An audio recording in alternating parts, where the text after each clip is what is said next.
This video is brought to you by AKSIAS. Good morning, welcome to AKS IAS and welcome to the orientation session on economy for UPSC examination. Whenever students or aspirants hear the word economy, two things come to their mind. First one, it is highly technical, and the second thing, it is very difficult to understand economy. Without wasting much time, I'll try to help you to burst the myths surrounding economy as a concept, economy as a subject in UPSC. Okay? Before doing that, try to understand for any examination, be it competitive examination or academic examination, the first and foremost thing an aspirant should do is try to understand the syllabus and try to by heart the syllabus. Understanding syllabus, by hearting syllabus helps you in your further preparation. And one more difference between academic examination and competitive examination is, in academics, there is a possibility of reading 100% of the syllabus, getting 100% of the marks.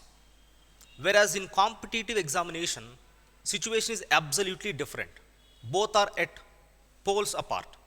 When I say competitive examination, in UPSC, you never get 100% of marks in any examination or in any paper, be it prelims, mains or interview. The word 100% has no relevance in UPSC.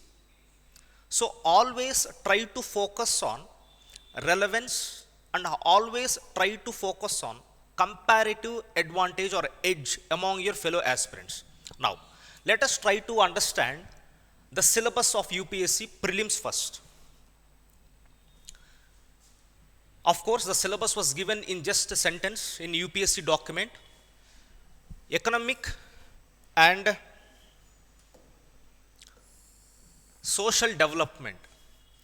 What is economic and social development? Before discussing what is economic and social development, most of you till date who are new to economy as a subject, because most of you might be coming from science engineering background, what is the difference between economics and economy? Common man uses these two terms as synonyms to each other, but the harsh reality is they are not synonyms to each other. Now try to understand the difference between economics and economy. What is the difference? The difference lies in economics is a discipline. It is theoretical. It frames rules and principles.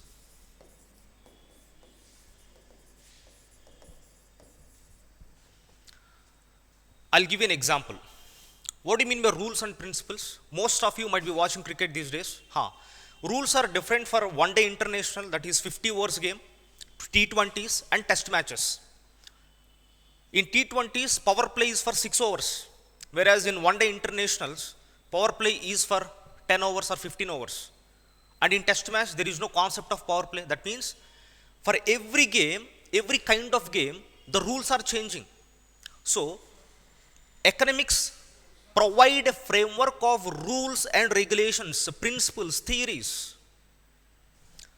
Using these content, this theoretical knowledge, different countries, different geographical entities or territories, they use the knowledge and adapt it to suit their own conditions. Economy is nothing but practical application of economics. And please try to remember, the word economy is never appeared in isolation. It is always followed by a prefix. For example, Indian economy or American economy, German economy. So, when I say Indian economy, what we study in Indian economy? We study how India is using the knowledge produced by economics as a discipline. So this is the difference between these two words. And now I'll give you the definition of economics. Economics is the study of how societies use their scarce resource. The word scarce is very important. How societies use their scarce resources and produce certain goods and services, distribute the same among its population. So, in a nutshell, you define economics as a study of how societies across the world use their scarce resource. Why I have used the word scarce here? Because no country is blessed with abundant resources of all kinds. Every country has got its own limitations as far as resources are concerned. Okay, now, so having said this, when economics is about studying how societies use scarce resource to produce valuable goods and services and distribute the same among their population, what is economy? Economy is about what kind of resources a country is blessed with, what kind of goods and services a country is producing, how the goods and services are distributed among its population, what is the consumption patterns of its population. So, we are using the theoretical content from economics as a discipline and using it in your own economy, in your own geographical territory to suit the needs of your own country. This is about economics and economy. Now come to prelims syllabus, economic and social development. Economics should be used for social development. When I say social development, what do you mean by social development? It is development from all societal fronts, development in all social economic indicators. And sustainable development, what is sustainable development? It is about development without compromising the opportunities of our future generations. So likewise, in prelims, these are the syllabus lines mentioned: poverty, inclusion, demographics, social sector initiatives. So, coming to preliminary examination, there are certain apprehensions among students. What was that? First and foremost apprehension or myth surrounding the minds of aspirants is economy is highly technical.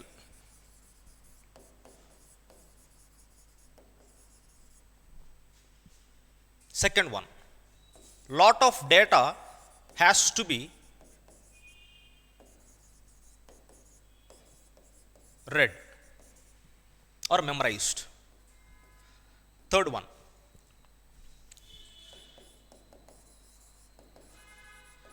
difficult to remember. Fourth myth, current affairs is enough.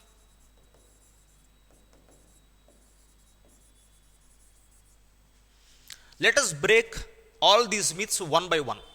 When people say or aspirants say economy is highly technical, my answer is absolute no. It is much easier compared with your technical engineering subjects. Once you understand the basic concepts, it will stay in your mind till you make it to the final list.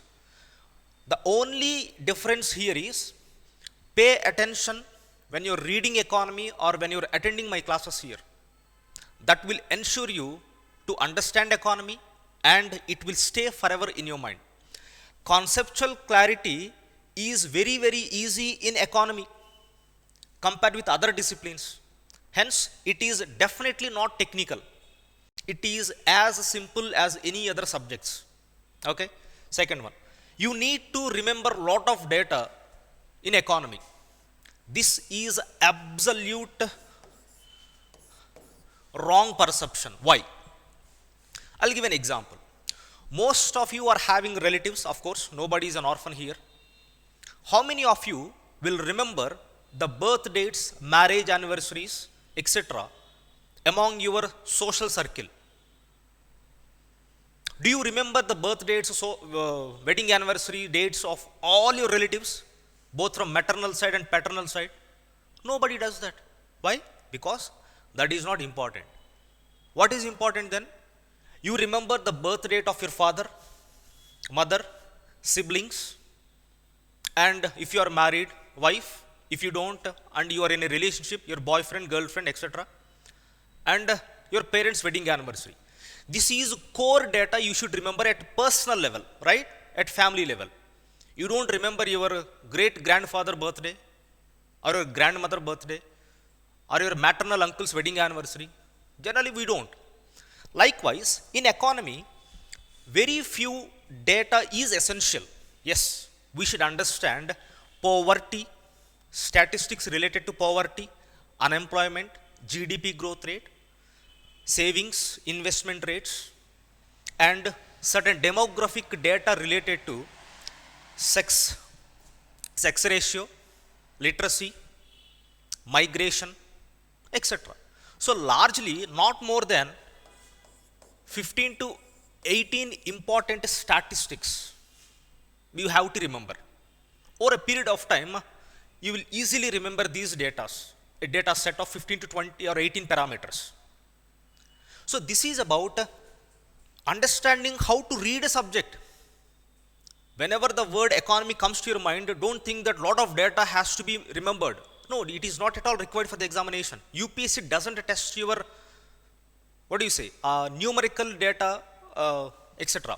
Now, next one, difficult to remember. Most of the students commit the same mistake of not revising, reading multiple sources. This is the reason for not able to remember or recollect the concepts while attempting the examination. That is the reason why they are not able to recollect the concepts, and the subject itself is not the reason for their difficulty. For any topic, be it economy, polity, geography, etc., revision and source which you read is of paramount importance. That defines your success in the examination. Now, current affairs is enough. Most of the students has this apprehension or has this doubt in their mind. I don't read any textbook. I read newspaper, the business line page in Hindu, or Financial Express, or Business Standard, etc., or Business Line, and that will ensure my success in UPSC prelims as far as economy is concerned, or UPSC mains as far as economy paper 3 is concerned. And this is a highly misconcepted notion. This is absolutely a false perception. Current affairs alone will not ensure your success. Always, questions, if you go through the questions of UPSC prelims and mains, questions will be asked from static part and dynamic part.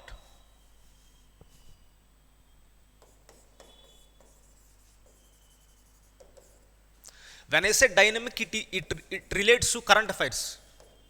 When I say static, it refers to concepts. So try to understand economy from these two dimensions. You should understand the concepts of economy. What is inflation? Impact of inflation on economy? Consequences of increasing inflation, decreasing inflation? And what are the measures that the government is coming up to address inflation problem? And what is the role of Reserve Bank of India? How does monetary policy influence inflation? How does interest rates influence inflation? How does fiscal policy controls inflation? Try to understand from a concept based and then come to the dynamic part. Whenever economy is slowing down, government will increase its expenditure. Eventually, increase in government expenditure slightly pushes inflation upwards. That comes under dynamic part. What is a program, what is a policy adopted by the government to increase expenditure? So try to combine current affairs with the static concept. Then this myth will be busted. You will remember everything in the examination hall. Now, current affairs is enough? Of course, it is not enough. This is about bursting the myths surrounding the minds of aspirants. Now, let us understand the significance of economy. If you have any doubts, you just type your doubts and I'll answer. Try to understand the significance of economy. When I use the word significance,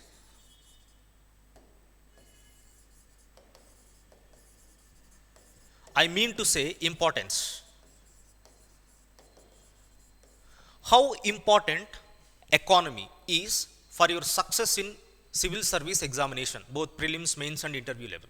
Okay, please pay attention. In prelims, every year minimum 15 to 18 questions.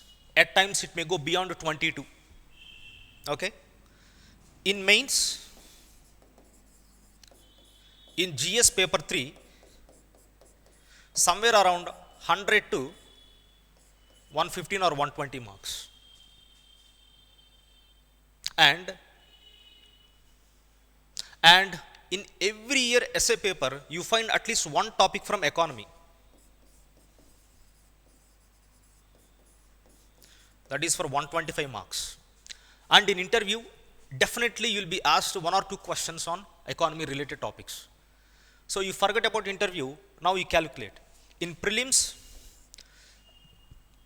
somewhere around 15 to 18%. Here somewhere around, in GS paper 3, it is more than around 60%. And in essay paper, it is around 50%. This is the importance of economy. Most of you might have gone through 2020 prelims paper. There were somewhere around 20 or 21 questions in economy, including current affairs. Out of 20 or 21 questions, 17 questions any student of mine would have been attempting. And most of the students who qualified prelims and who are my students, they got 18, 17, 19, etc. questions absolutely right. Why? Because they followed all the things till date and all the things so far we have discussed, like sticking to one or two resources, constant revision, reading current affairs, having basic conceptual understanding. So a scientific, smart preparation strategy will definitely ensure you cracking around 80% of the questions. And when it comes to mains, most of the questions are integrated with current affairs. And in essay, of course, anything can be asked from the economy related concepts. So this is about the importance of economy in UPSC examination. And without any doubt in my mind, I say that the time you spent on economy and the results or the productive yield it gives you in your success is so high. You spend less time and the yield is so high in economy. Then the most important juncture of this lecture, that is sources for economy, what to read, what not to read. Most of the students these days with information overload have become books collectors rather than administrative collectors. What is the objective of you people appearing for UPSC? To become IAS or IPS, right? If you become IAS, after one or two promotions, you become district collector. Rather than aiming to become a district collector, people today are becoming book collectors. Why? Because of lack of clarity in their mind about how to approach economy. What to read is very, very important. Now, I'll help you to understand the sources which you have to prepare for economy. So this is very important, sources. For UPSC preparation, 4 letters are gold mine. What are they?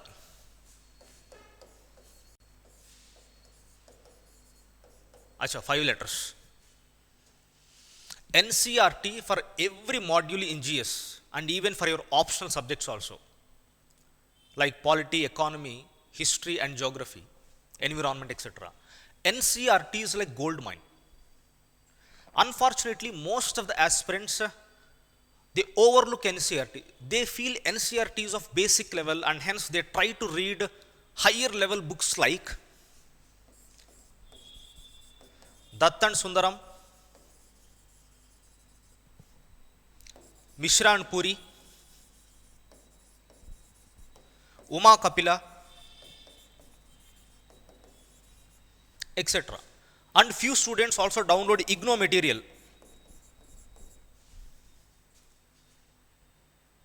and they purchase NCERT and they purchase Shankar Ganesh, Ramesh Singh, latest edition in the market, Nitin Singhania. Somebody reads Wazira material, Sri Ram material, what not. See the list. By doing so, number of books in your rack piles up and the content related to economy in your brain decreases, goes down. These textbooks or these things, these sources are not meant for UPSC. Please stay focused. Please try to understand the exam for which you are appearing. These books are not written for UPSC aspirants. These books are for those people who are doing their masters in economy, MA economics. That's it. That is why I strictly suggest not to buy these things. Of course, except Shankar Ganesh. Datan Sundaram, Mishran Puri, Uma Kapila, IGNOU material, please do not read these things. They are not necessary for UPSC examination. There might be few relevant topics in these books related to economy syllabus, but you feel burdensome by going through these books. So these are strict to no sources for your preparation. Then after NCERTs, what should I read? For every topic or for every GS module or for every optional, there are three sources. One is primary source, or we can call it as a basic source. Second one is secondary source and a tertiary source, or you can call this as advanced. NCERTs are your primary source. Secondary source, I prefer class notes as a secondary source. Within a short period, I'll give you a glimpse of how I teach economy in my class. Okay? Class notes. If not, one standard book. If you are inclined to buy Ramesh Singh, don't read Ramesh Singh from page 1 to the last page. Do not read any book in its entirety, completely. Go through the syllabus, go through the previous year's questions asked by UPSC and selectively read Ramesh Singh. And the third and important source, that is a tertiary source.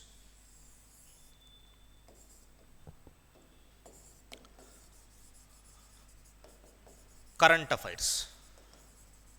When I say current affairs, again, most of the students in Hyderabad, I see them having Hindu newspaper in their hands.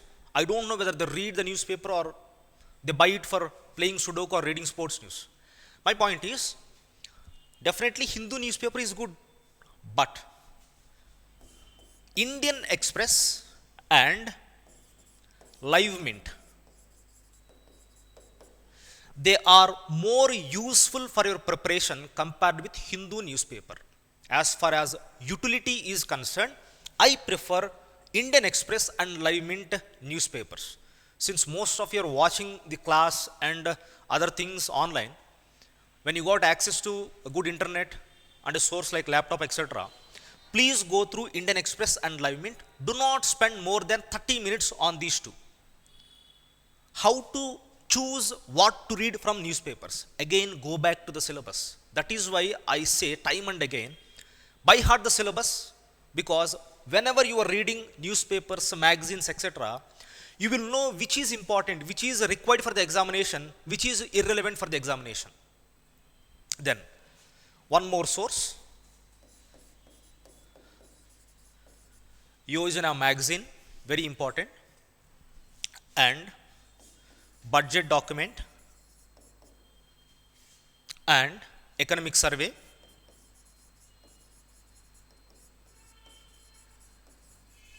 Finally, reports or recommendations given by institutes like International Monetary Fund, World Bank, and Niti Ayog. So this is the book list for UPSC. You don't understand your tertiary sources without understanding, without reading NCERT. This is a comprehensive, exhaustive list of economy related books or sources. Of course, these are inevitable. Without going through these tertiary sources like current affairs, Yojana magazine, budget document, economic survey, and reports given by agencies like International Monetary Fund, World Bank, Niti Ayog, etc., you cannot get good scores. Like, when I say good score, I mean, for a 10-marker question in mains, if you write a relevant answer, you get 3 to 4 marks.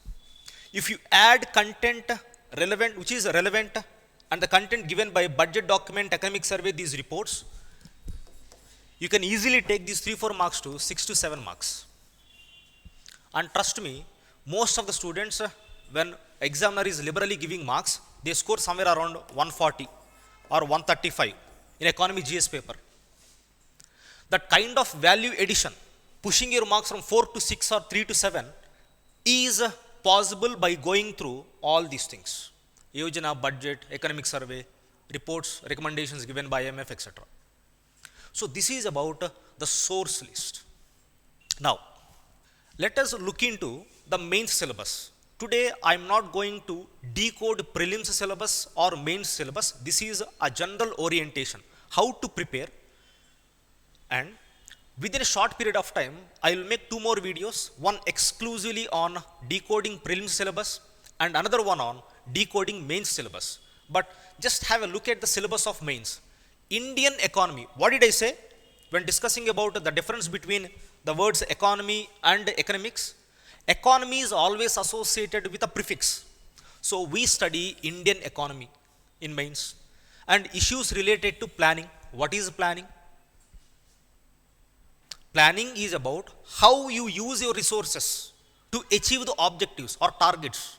Say the target is GDP growth rate should be 10%. This is a target. What is a plan? How you use your savings, investment, etc. to achieve this. Mobilization of resources, both physical and human. And again, growth, development, employment. All these things we will discuss both from prelims perspective and mains perspective.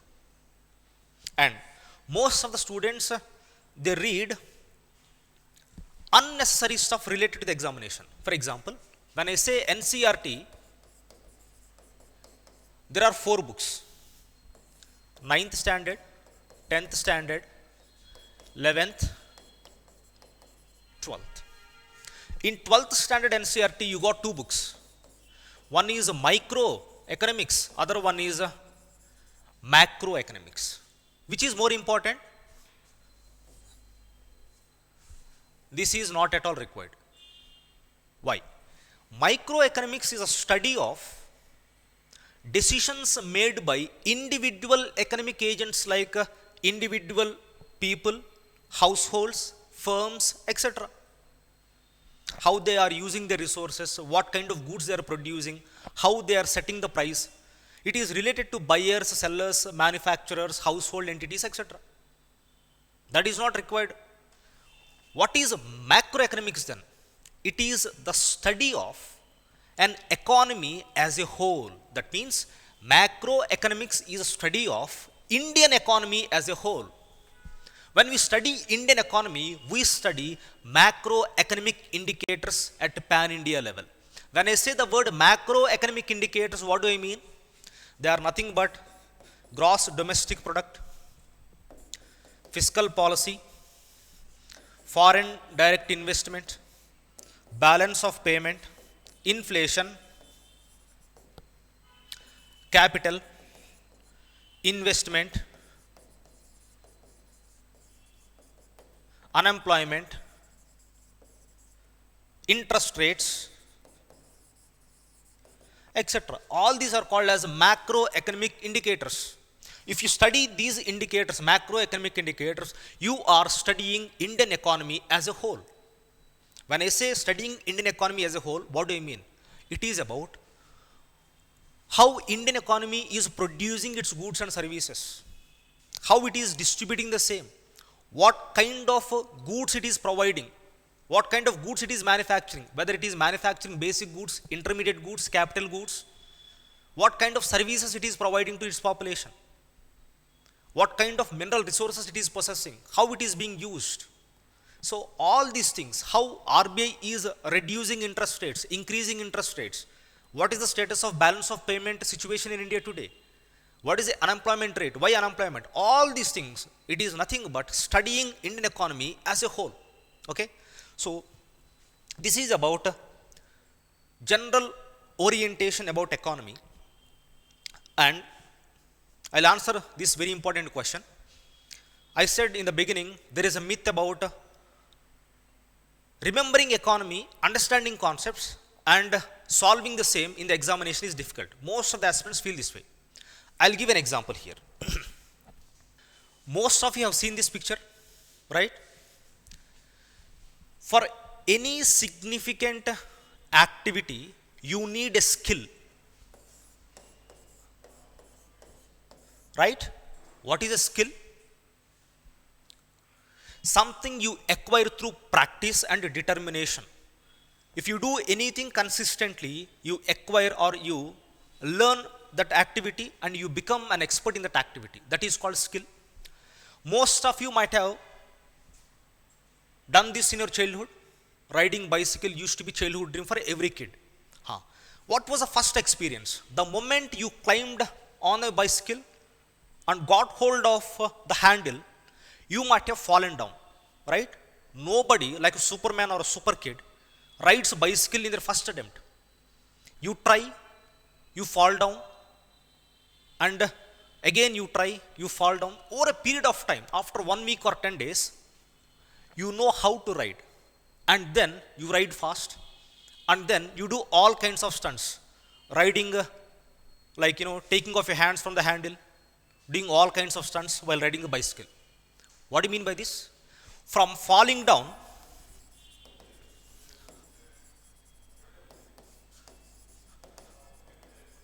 to riding fast, there is a progression. What was that? Regularly practicing the same activity. That is why for UPSC examination,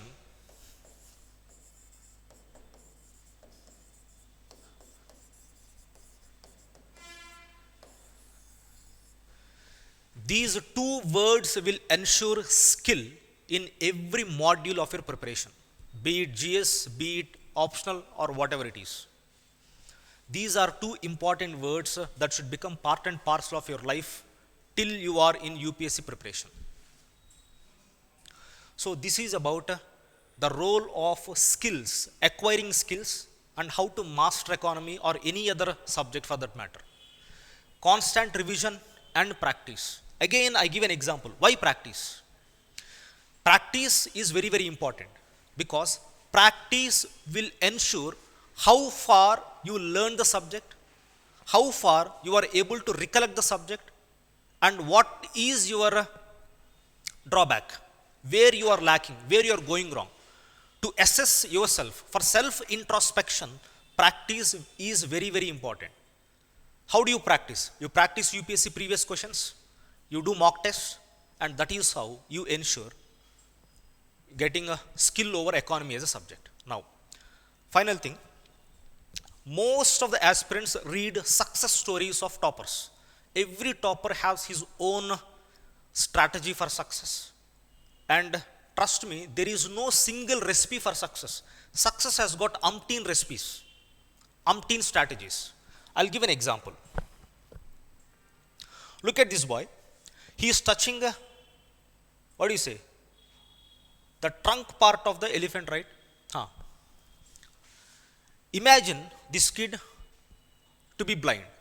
Whenever a blind person touches this part, the trunk of the elephant, what is his feeling? It might be a long pole. Whoever touches the feet of this elephant, a blind man, he feels it is to be a short, huge circular pole. Whoever touches this part, a blind man, he feels this to be a strong table or a strong wall.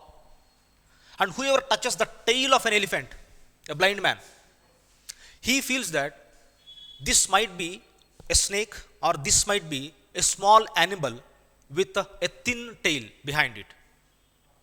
All these are perceptions. But when do you know that this is an elephant and this is not a long pole or a short pole with huge diameter or a wall or a small tailed animal? Only when you see the larger picture, only when you touch the every side, every part of the animal, you tend to realize that it is an elephant. Likewise, try to read everything in the syllabus, then only you realize the true picture of how UPSC is asking questions. So success has got umpteen recipes. Do not fall by one single strategy suggested by topper. Before reading any strategy and adapting the same for yourself or for your preparation, try to get the complete picture. Just now I explained with this example. Unless until you touch every part of the animal, you cannot realize that it is an elephant. Unless until you read everything given in the syllabus, unless until you revise, unless until you practice, you do not get the real hold of the examination.